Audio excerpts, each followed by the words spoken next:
Well, welcome to our continuing coverage of Hurricane Melissa. It is due to make landfall in Jamaica in the next 2 hours. It has already been called the storm of the century, with ferocious winds, flooding, landslides and storm surges all expected to hit in the coming hours. Well, let me show you the pictures sent to us by Rebecca Allen, who's lived in Jamaica for the last 10 years. She's now sent us an update about what the situation is like where she is in Southfield near the south coast. Have a listen.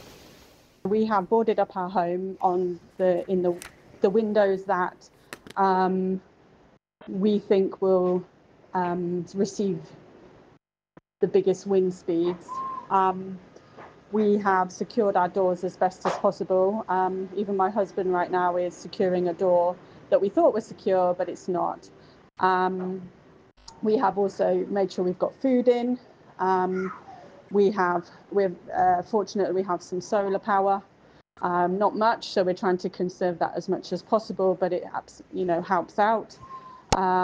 So we have just secured everything as much as possible as we can to prepare. But my community was devastated last year by Hurricane Beryl. We did not suffer the eye, but we were in the eye wall of Beryl last July, and my community was devastated by that. So I feel like for us as a family, we are better prepared this time because we remember from last year. But even this is a step up from anything we've experienced.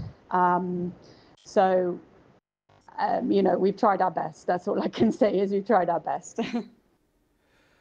Well, that was Rebecca Allen, and you could hear just right at the end the uncertainty in her voice, because those pictures that she sent us, only the edges of this storm. The full landfall is expected a couple of hours from now. That's what we heard from those officials giving us the briefing in the last hour. Well, just a reminder, it is this hurricane a maximum Category 5 storm. These the satellite images as it increased in ferocity over the last 36 hours. You can see there the eye of the storm with the flashing lightning. The winds may be up to 175 miles an hour, but the hurricane itself has been moving slowly, about 3 miles an hour. That's bad because it gives it a chance to whip up even greater destructive energy. In that most recent update, the authorities say the speed is now up to about 7 miles per hour, but it is moving slowly. Let me show you the live pictures from Kingston, because as we've been hearing, there's been a huge amount of planning with mandatory evacuations, multiple government warnings that this is unlike anything anyone has actually lived through before. The hurricane has already been blamed for the deaths in Jamaica, for 3 deaths there, 4 in Haiti and the Dominican Republic.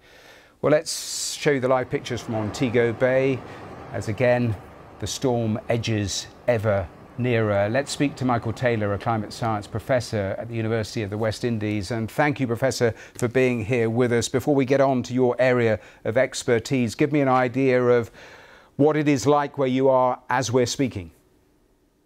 Sure. Thank you very much for having me. I'm in Kingston, and since last night we have been having bouts of rain, varying between moderate and very heavy, lots of wind. In fact, that has been the key feature here in Kingston. Even to right now, the winds are very heavy and gusting, very sustained. In my own yard, tree limbs have come down, and you can see evidence of things being blown around. It has deteriorated significantly overnight. It's been called the storm of the century. We were hearing from Rebecca Allen, who talked about last year and Beryl and actually living through that. In terms of your own experience and what you've lived through, how does it compare?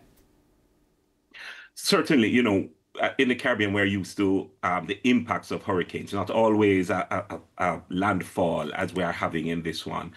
This is a serious storm. What we have experienced certainly is comparable to some of what we have gone through in Beryl last year. I lived through Gilbert in 1988. I was much younger then.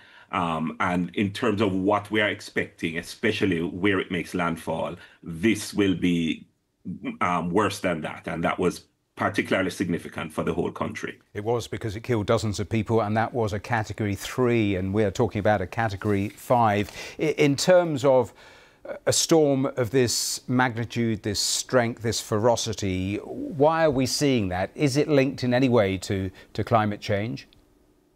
You know, for us as Caribbean climate scientists, we see what we call the imprints or the signatures of storms in a global warming era. Certainly, the Caribbean Sea is unusually warm. It's 1 to 2 degrees warmer than, past average. And the warmth extends through quite a bit of depth. And once you have that warmth and depth, you not only have the atmospheric moisture, but you have the fuel. And we're seeing it play out in certain ways. The rapid intensification. Beryl went from tropical storm to Category 3, 4 almost overnight. And here it is, Category 5. And really holding its strength. It's going to hit, it's almost upon us now as a Category 5. Other key things, of course, the slow speed. It has picked up a little now, but we have been preparing for this for the last week. And, the kind of science now is beginning to investigate the role of climate change in the slow speed. The super size, of course, and the fact that it's covering, it covers the entire island. There are some really strong imprints of climate change. What we expect storms to look like in a climate change era, this is definitely one of them. So a twin final thought to you. So perhaps climate change isn't responsible for more hurricanes, but perhaps the ferocity of them, given the air, the sea temperatures you're describing, it makes them more powerful. I think that's how you've summarised that. So am I right about that? And also, you talked about the long lead up, given the speed. In terms of mental fatigue for all of you sitting there waiting for it to hit, what is that like? So you're right in how you summarized it. Not necessarily more, but definitely more intense. This, I think, is the third Category 5 in the region this year. This, of course, is the strongest one we have seen. The mental fatigue, I have been describing this as almost, a psychological marathon. We got our first bulletin for Beryl last Tuesday, and we have been expecting landfall Friday, then Saturday, then Sunday. We've been making preparations, and here we are a week later. The country is experiencing real mental fatigue here, and it's not one of the areas we have to look on when we look on climate change.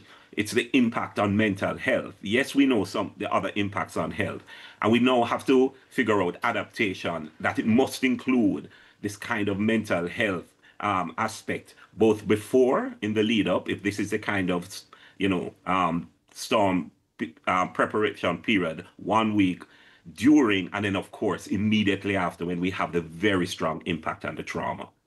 Professor Taylor, we have to leave it there. Fascinating talking to you. Thank you so much for giving us your time, and good luck in the coming hours.